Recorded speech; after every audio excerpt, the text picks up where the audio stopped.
Kandidatja e Partisë Demokratike për deputete Alta Azizi Haluci zhvilloi takime në Sarandë. Ajo takoi ish-kryetaren e Partisë Demokratike të Sarandës, përfaqësuesen e vlerave më të mira të zonjave demokrate të Sarandës, Manjola Cikuli Nikolla, me kryetarin e shoqatës Çamëria për Sarandën, Recep Ismaili, me sipërmarrës qytetar të Sarandës.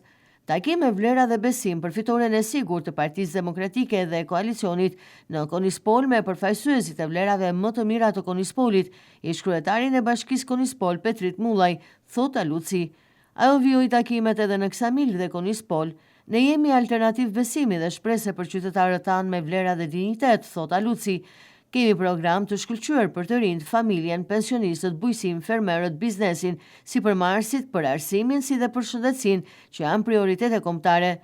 Partia Demokratike dhe aleatët me kryeministër profesor Dr. Sali Berisha, me qytetarët për qarkun e bekuar të Vlorës, ne përfaqësojmë aspiratën për ndryshim, shpreh Haluci.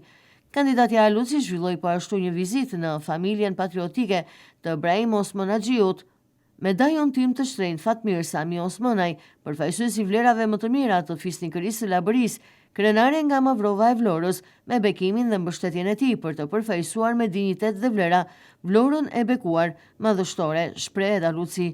Fuqia jon për ndryshim dhe fitore e Partisë Demokratike dhe aleatëve të saj me kryeministër profesor Dr. Sali Berisha janë vlerat e familjes, frymëzim, besim, fuqi dhe shpresë, përfundon Haluci.